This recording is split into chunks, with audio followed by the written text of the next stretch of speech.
I've been a painter on and off for the last sort of 5-10 years. I've painted when I was at school and stuff, and then got into music and then came back into art. And I kind of found sort of toys and sort of designer art stuff by chance, really. I was in about a Macafin magazine, sort of like a technology magazine. There was some speakers that were, I think, made by Kid Robot or someone like that.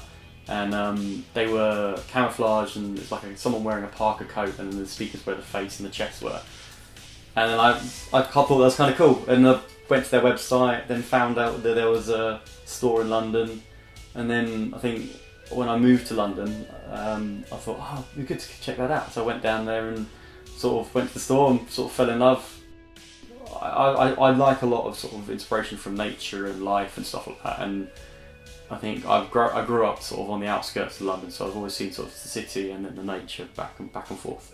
That tied in with the kind of cartoons and stuff I watched as a kid that inspired me, Disney, things like that, where you see sort of animals hiding in forests. It was quite fun, and I saw it as something that I quite like, and I sort of was doodling around one day, came up with a nice little pattern. I don't think I was deliberately doing it for a piece or anything. I was just doodling away. And I thought, oh, that kind of works. That might kind of work quite well on toys, because I think I started getting into it and seeing production toys where it's very flat pieces.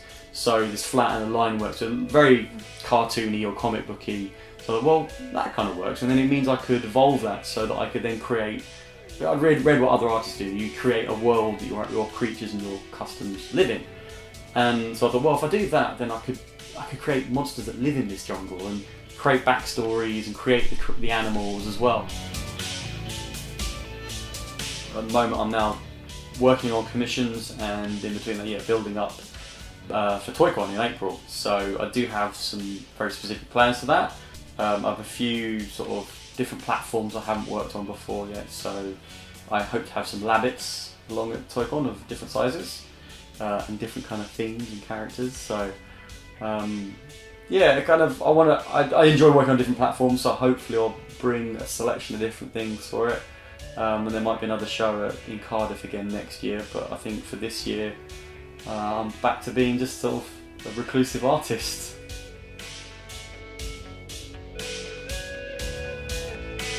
Commission work is interesting because it is really dependent on the customer, really. When they're very specific, it does add restrictions that you don't necessarily would have thought of, and it does make me think of the way of working a bit differently, which is a good thing, because it goes, well, it's a different challenge, and having challenges in your work is the most important part, because it pushes you to do different things, and it might push me to use a different technique for painting a certain thing.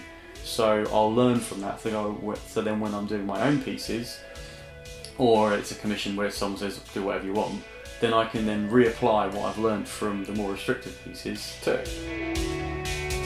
Painting, I tend to be like, some paintings will be very similar and inspired by what I'm doing with toys. Some are a lot more sort of political geared, I guess, and more of a, I think with canvas you can be a bit more critical and harsher with what you're painting. Again, because I'm not doing it to make money at the moment, so I'm doing it for my own pleasure. The reason I paint on canvas, I don't have gallery shows or anything like that at this stage, as in, it's something I'd like to do, and I think I've had a few opportunities recently with doing pop-up shows and pop-up shops where I've been asked to do live painting, which I've never really done before, which is a whole different kind of challenge, because normally I'd be like here at home working in my studio, the radio on, no one else around, and you just have all the time in the world to work on a piece.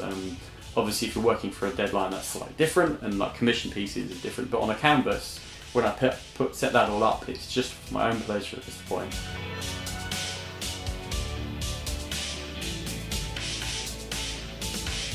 Well, the one thing I think most people will have a clue about me is that my great-granddad was a founding member of the Magic Circle, and through that, obviously, he was friends with Harry Houdini. And he actually, at one point in the past, owned Harry Houdini's aeroplane, which was the first manned flight in Australia.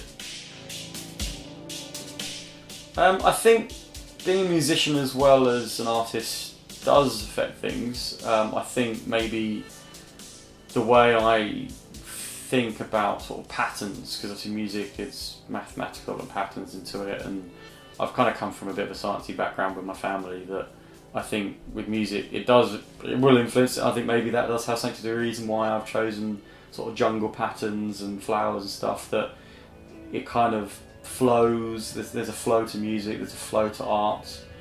So yeah, I think it is a fair assumption that music does influence it. I love listening to music when I work, and if I hear someone else's music, that something comes on and it gives me inspiration for, suddenly an idea, like the light bulb moment kind of pops into your head for a piece or something that, it'd be great if I could do something along those lines, or say something about life or the world.